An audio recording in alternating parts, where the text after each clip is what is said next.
Hello friends, good morning. Welcome to Insta Classes. आज है 21 जून 2020 और 21 जून 2020 से जितने भी करंट अफेयर के इंपॉर्टेंट क्वेश्चन बनते हैं वो हम इस वीडियो में डिस्कस करेंगे। साथ ही मैं आपको हर एक क्वेश्चन से रिलेटेड इंपॉर्टेंट फैक्ट बताऊंगा, तो आप हमारा वीडियो पूरा और एंड तक ध्यान से देखिए। लास्ट में मैं आपसे क्वेश्चन पूछूंगा, आप उस क्वेश्चन का जवाब नीचे कमेंट बॉक्स में दे सकते हैं। साथ ही क्वेश्चन से जुड़ी जितनी भी जानकारी आपके पास अवेलेबल हो, आप उसे नीचे कमेंट बॉक्स में लिखा कीजिए ताकि आपका प्रॉपर ढंग से रिविजन के। अगर आपको हमारी ये वीडियो पसंद आए तो वीडियो को लाइक कीजिए। आपके पास जितने भी एजुकेशनल ग्रुप हैं आप उस ग्रुप में हमारे वीडियो को शेयर कीजिए और साथ ही हमारे चैनल एडिस्टा क्लास को सब्सक्राइब कीजिए। चलिए शुरू करते हैं आज का अपना सेशन और देखते हैं आज का हमारा पहला क्वेश्चन क्या है। आज का हमारा पहला क्वेश्चन है, हाल ही में विश्व शरणार्थी दिवस कब मनाया गया है। विश्व शरणार्थी दिवस ये प्रत्येक वर्ष 20 जून को मनाया जाता है, यानी इस क्वेश्चन का ऑप्शन डी सही है, 20 जून। यूनाइटेड नेशन के द्वारा हर साल 20 जून को विश्व स्तर पर विश्व शरणार्थी दिवस यानी वर्ल्ड रिफ्यूजी डे मनाया जाता है। अब वर्ल्ड रिफ्यूजी डे, इसे मनाने का उद्देश्य क्या है? तो इसे मनाने का मेन पर्पज ये है कि दुनिया को यह याद दिलाना कि शरणार्थी सहित हर कोई समाज के प्रति योगदान करने में सक्षम है और हर एक्शन अधिक समावेशी और समान दुनिया बनाने के प्रयास में मायने रखता है। आपको 2020 के वर्ल्ड रिफ्यूजी डे की थीम रखनी है। 2020 के वर्ल्ड रिफ्यूजी डे यानी विश्व शरणार्थी दिवस की थीम, इसकी थीम है एवरी एक्शन काउंट्स। क्या है? Every action counts. Every action counts ये 2020 के वर्ल्ड रिफ्यूजी डे की थीम है। अब यूएन की बात है, क्योंकि यूएन के द्वारा ही इसे प्रत्येक वर्ष मनाया जाता है। यूएन यानी यूनाइटेड नेशन, इसकी स्थापना 24 अक्टूबर 1945 को हुई थी। और यहाँ से इम्पॉर्टेंट क्वेश्चन ये बनता है कि प्रत्येक वर्ष दुनिया भर में यूनाइटेड नेशन डे कब मनाया जाता है। तो हर साल 24 अक्टूबर को ही यूनाइटेड नेशन डे प्रत्येक वर्ष दुनिया भर मनाया जाता है। क्यों? क्योंकि 24 अक्टूबर को ही यूएन की स्थापना हुई थी। यूनाइटेड नेशन का हेडक्वार्टर न्यूयॉर्क में है और यूएन के वर्तमान समय के अध्यक्ष हैं एंटोनियो गुटेरस। कौन है? एंटोनियो गुटेरस, ये यूएन के वर्तमान समय के अध्यक्ष हैं। आगे बढ़ते हैं।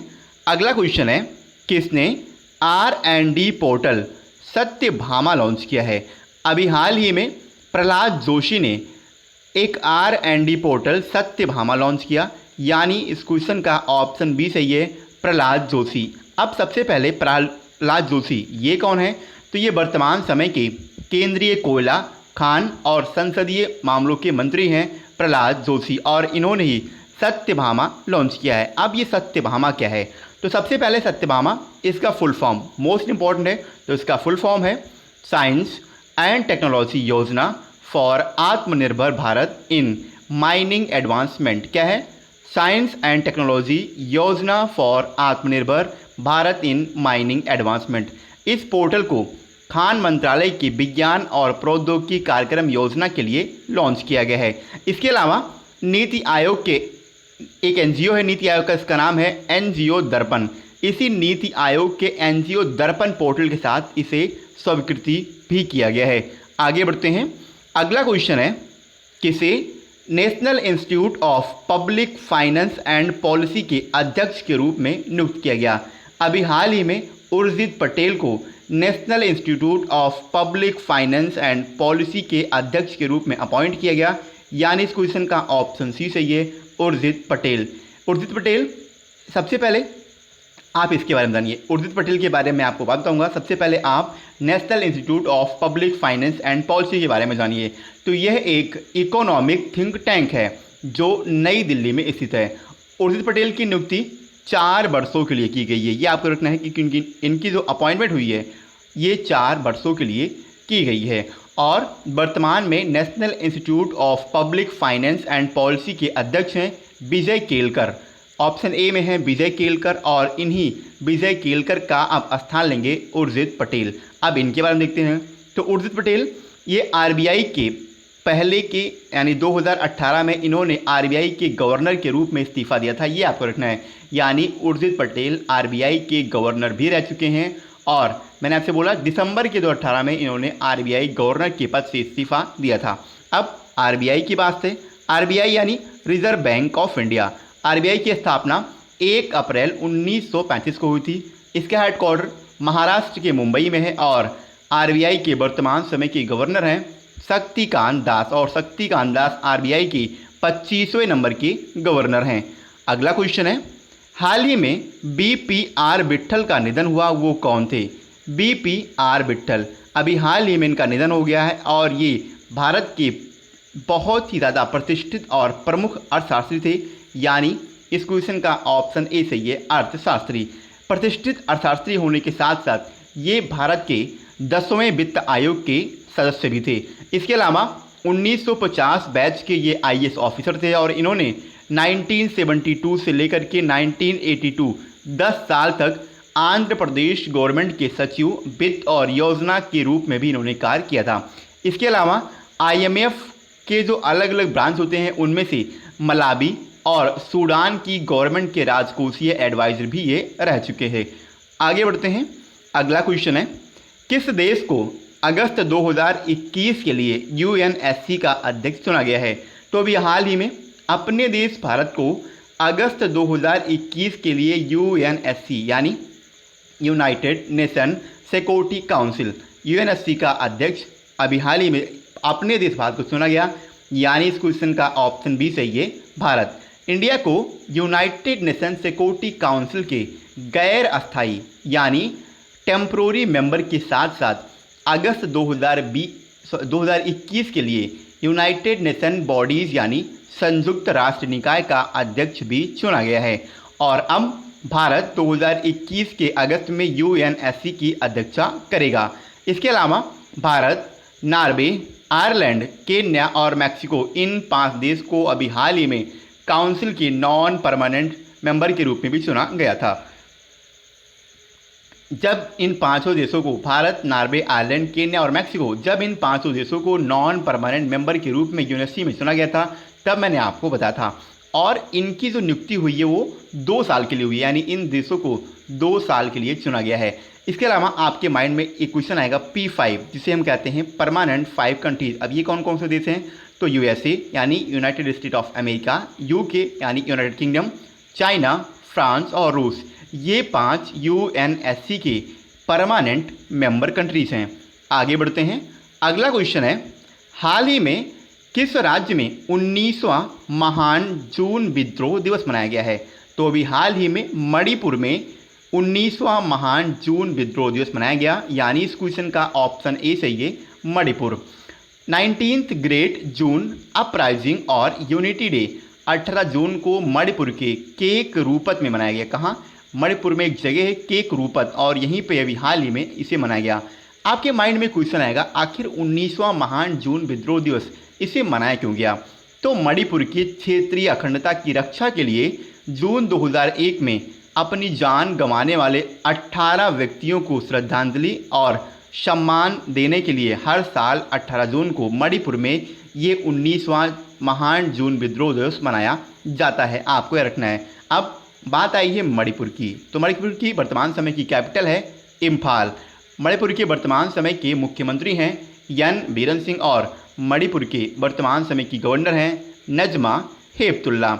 आगे बढ़ते हैं, अगला क्वेश्चन है, JSW ने किसे अपना नया ब्रांड एम्बेसडर बनाया है? JSW ये एक सीमेंट कंपनी है और इसने अभी हाल ही में सौरभ गांगुली और सुनील छेत्री इन दोनों को अपना नया ब्रांड एम्बेसडर बनाया, यानी इस क्वेश्चन का ऑप्शन सी से ये उपर्युक्त दोनों। अब इसके बारे में देखते हैं, JSW सीमेंट इसी ने सौरभ गांगुली के साथ साथ भारतीय राष्ट्रीय फुटबॉल टीम के कैप्टन हैं सुनील छेत्री, इन दोनों को अपना नया ब्रांड एम्बेसडर अपॉइंट किया है और कंपनी ने 20 जून 2020 को यानी कल वेस्ट बंगाल, बिहार और उड़ीसा में अपने नए मल्टीमीडिया मार्केटिंग अभियान जिसका नाम है लीडर्स चॉइस, इसकी शुरुआत भी की है। ये आपको याद रखना, किसकी? लीडर्स चॉइस, इसकी शुरुआत की है कहाँ कहाँ? वेस्ट बंगाल, बिहार और उड़ीसा राज्यों में JSW सीमेंट कंपनी ने। आगे बढ़ते हैं, अगला क्वेश्चन है, किस राज्य सरकार ने ऑनलाइन कक्षाओं पर पूर्ण प्रतिबंध लगा दिया है? अभी हाल ही में मध्य प्रदेश गवर्नमेंट ने अपने यहाँ ऑनलाइन कक्षाओं पर पूर्ण प्रतिबंध लगा दिया, यानी इस क्वेश्चन का ऑप्शन ए सही है, मध्य प्रदेश। मध्य प्रदेश गवर्नमेंट ने अपने यहाँ प्री प्राइमरी और प्राइमरी कक्षाओं के लिए ऑनलाइन कक्षाओं पर पूर्ण प्रतिबंध लगा दिया है। इसके अलावा अन्य वर्गों के लिए भी ऑनलाइन कक्षाओं के संचालन की समय अवधि भी मध्य प्रदेश गवर्नमेंट ने तय की है और ऐसा मुफ्त और अनिवार्य बाल शिक्षा के नियमों में निहित शक्तियों का उपयोग करते हुए ऑनलाइन कक्षाओं की समयावधि निर्धारित की गई है। अब बात है मध्य प्रदेश की, तो मध्य प्रदेश की कैपिटल भोपाल है। मध्य प्रदेश के वर्तमान समय के मुख्यमंत्री हैं शिवराज सिंह चौहान और मध्य प्रदेश के वर्तमान समय के गवर्नर हैं लालजी टंडन। आगे बढ़ते हैं। अगला क्वेश्चन है, किस भारतीय अर्थशास्त्री ने शांति पुरस्कार जीत लिया है? तो अभी हाल ही में अमर्त्य सेन, ये भारत के एक प्रमुख इकोनॉमिस्ट हैं और इन्होंने शांति पुरस्कार जीत लिया है, यानी इस क्वेश्चन का ऑप्शन सी सही है, अमर्त्य सेन। नोबेल पुरस्कार के विजेता हैं ये और साथ ही भारतीय अर्थशास्त्री भी हैं। वैश्विक न्याय के सवालों पर अपने दशकों पुराने काम के लिए इन्होंने जर्मन बुक ट्रेड का ये प्रतिष्ठित शांति पुरस्कार अभी हाल ही में जीत लिया है। इन्हें वैश्विक न्याय यानी ग्लोबल जस्टिस, एजुकेशन और हेल्थ सेवा में सामाजिक असमानता के मुद्दों को संबोधित करने के लिए अग्रणी काम के लिए इस सम्मान से सम्मानित किया गया है। इसके अलावा 2004 से ये हार्वर्ड इंस्टीट्यूट, हार्वर्ड ये कहाँ पे है? तो ये यूएसए में है और 2004 से यहीं पे हार्वर्ड विश्वविद्यालय में ये अर्थशास्त्र और दर्शन शास्त्र के एक प्रोफेसर भी हैं। आगे बढ़ते हैं। अगला क्वेश्चन है, हाल ही में कुबाट बेक बोरोनो किस देश के नए प्रधानमंत्री बने हैं? कुबाट बेक बोरोनो, तो ये अभी हाल ही में किर्गिस्तान के नए प्रधानमंत्री नियुक्त हुए, यानी इस क्वेश्चन का ऑप्शन बी सही है, किर्गिस्तान। किर्गिस्तान की पार्लियामेंट ने इन पूर्व कैबिनेट अधिकारियों के खिलाफ भ्रष्टाचार की जांच के कारण अपने पूर्ववर्ती, जो इसके पूर्व प्राइम मिनिस्टर थे, जब इन्होंने अपना इस्तीफा दिया था, क्या नाम था इनका? तो पूर्व पीएम का नाम था मुख मलदकली अबिला गाजीएव। क्या नाम है? मुख मलदकली अबिल गाजीएव। इन्होंने अभी थोड़े दिनों पहले इस्तीफा दिया था और जब इन्होंने इस्तीफा दिया था तब मैंने इनके बारे में बताया था और इनके इस्तीफा देने के बाद 17 जून 2020 को कुबाटेक बोरोनो को किर्गिस्तान का नया प्रधानमंत्री नियुक्त किया गया है। बोरोनो ने पिछले कैबिनेट में पहले उप प्रधानमंत्री के रूप में भी कार्य किया था। अब बात आई है किर्गिस्तान की, तो किर्गिस्तान की कैपिटल बिश्केक है। किर्गिस्तान की करेंसी किर्गिस्तानी शोम है और किर्गिस्तान के वर्तमान समय के प्रेसिडेंट हैं सोरोनबाई जेनेपको। आगे बढ़ते हैं। कल मैंने आपसे क्वेश्चन किया था, केंद्र सरकार ने रोजगार के अवसर को बढ़ाने के लिए किस अभियान की शुरुआत करने की मंजूरी प्रदान की है? तो इस क्वेश्चन का ऑप्शन ए सही था, गरीब कल्याण रोजगार अभियान। अभी इसी अभियान को शुरू करने के लिए केंद्र सरकार ने रोजगार के अवसर को बढ़ाने के लिए इसे शुरू करने की घोषणा की, यानी इस क्वेश्चन का ऑप्शन ए सही था और लगभग सभी बच्चों ने इसका सही आंसर दिया। मैं आपसे एक बार फिर कहता हूं, आपको क्वेश्चन के बारे में जितनी भी जानकारी पता है आप उसे नीचे कमेंट बॉक्स में लिखा कीजिए। चलिए आगे बढ़ते हैं और देखते हैं आज का हमारा क्वेश्चन क्या है।